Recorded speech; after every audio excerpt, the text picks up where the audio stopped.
nama Fani. Di sini aku akan menjelaskan tentang penerapan suhu dan kalor, di mana aku mengambil contoh dari tubuh manusia.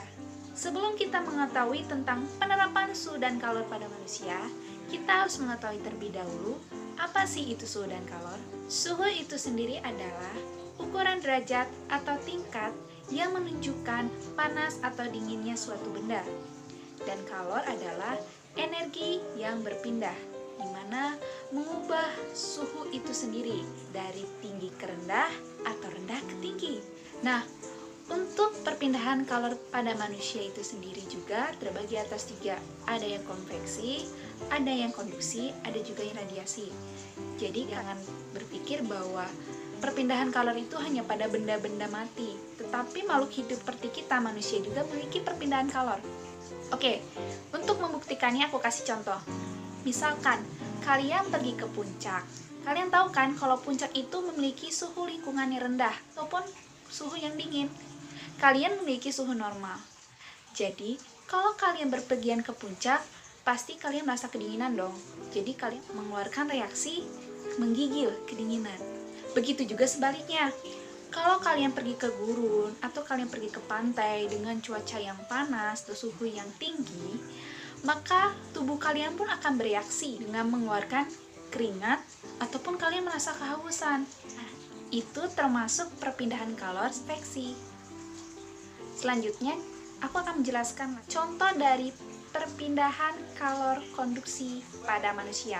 Aku ambil contoh dari seorang bayi yang baru lahir, di mana seorang bayi ini suhu tubuhnya belum bisa beradaptasi, sehingga apabila dia merasa kedinginan, dia akan bereaksi menangis, dan seorang ibu akan menggendongnya, dan bayi itu akan merasa hangat. Itu termasuk perpindahan kalor konduksi, di mana ada perantara.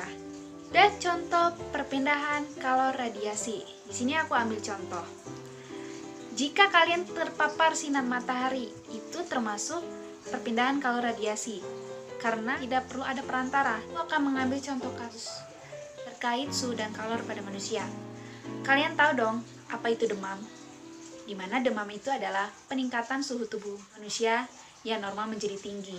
Biasanya suhu normal kita antara 36-37 derajat, meningkat lebih dari 37 derajat Celcius.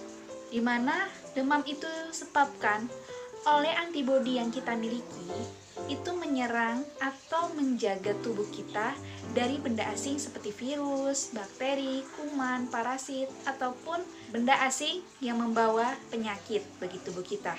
Selain demam itu dari benda asing, juga disebabkan oleh paparan cuaca.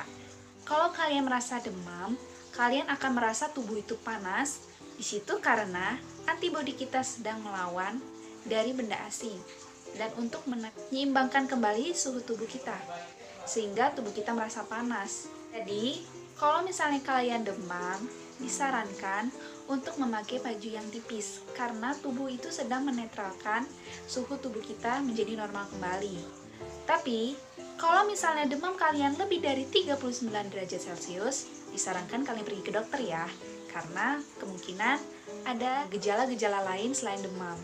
Kalian pasti tahu kalau kebanyakan orang atau orang tua kita sendiri itu mendeteksi demam menggunakan tangan untuk diletakkan pada dahi kita. Di sini aku akan menjelaskan. Tangan ini dilapisi oleh kulit, di mana kulit ini memiliki perubahan suhu.